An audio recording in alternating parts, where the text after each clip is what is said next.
recording equipment here in the fork. But anyway, this is a poem about gardening. So hence why we're here in the Allotments, and it's a poem I wrote for my mum about 10 years ago, as it happens, and it helped my relationship with my mum. So this is a painting of me and my folks, as it happens. He's mad to get this book for free. I'm sorry. No, my cousin did the painting, as it happens, and it's really big.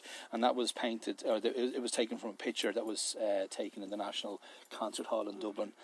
Funny enough, my mum doesn't like it, but anyway, that's another story. We won't go into that. So we'll say the poem anyway. So thank you for your attention.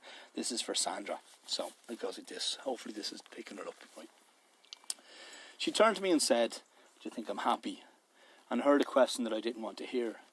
I knew the answer. I have listened to the cry, but to face it, it made me uneasy.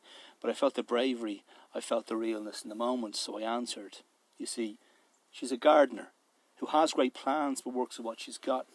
She loves creation, sees beauty and wants to share it with you, understands the cruelty of nature, and yet it fills you with wonder. Have you tried her rhubarb fresh from Granny's garden? You should. Maybe there are prettier roses, but she'd rather be a cooking apple, or better yet, a gooseberry. Her hands are worn, the flesh loosened by age. She held my hand in church today for the first time in too long. Her eyes are still young, still life to be lived. This Joe Bangles is not condemned when there is breath left, still seeking that happiness. God love her. People before profit, she says. A modern-day Guevara or Connolly as a nation lets her down, working 34 years in a job, draining away her very essence. For what? To feed me, educate me, clothe me. Not stopping there. I remember she took me to Mrs. Prendergast near Buttons when we couldn't afford to go to Buttons. Caravanning in Roundwood with the takeaway Chinese, the Isle of Man, the cinema, jazz after church every Sunday, as we did today, 28 years on. Taught me to notice the sunset, her bondage, a sick child and a broken marriage, all this, and I don't know how to speak to her. I always want to hug her, and I don't know how.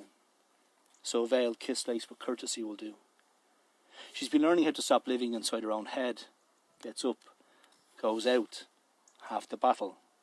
No panic attacks for a while, still manic but calmer now. Still pretending, still xenophobic, homophobic, not meaning to be. Lost marbles down gutters like dreams. The anger, it's fresher though. Built up over years of false dawns and mistrust, reduced expectations, frustrations, wants contentment now.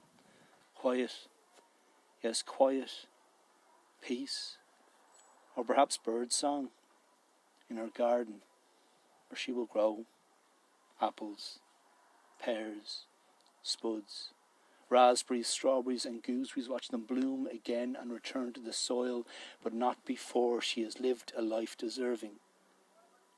My mother told me today she pretends to be happy. What you say to that? Let's watch her flower now, I say, and bring her some water.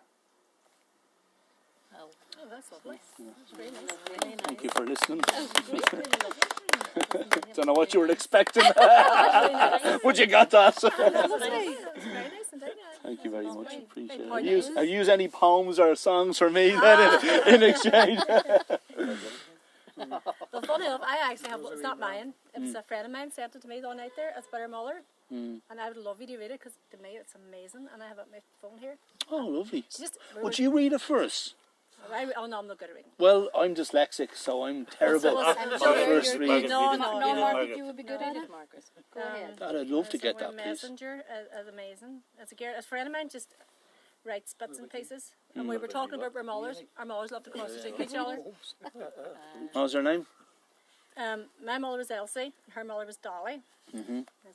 Good names. Yeah. Well, my mummy was from Scotland. Okay, hang on. My WhatsApp and my mobile's turned off. Sorry. But it was just, I couldn't get over reading it because I thought that's really, really different and really nice. Was that just when you were reading that, I was thinking about hers, and I was like, God, where would it be now? It was sent to me, and it came in as a... Why is it when you're trying to do something you can't find it then? You'll get No, it came into a download. So it would be my downloads, wouldn't it? Yeah. I'd love to hear it. I wrote this it's poem really- about 10 years ago, and it was weird.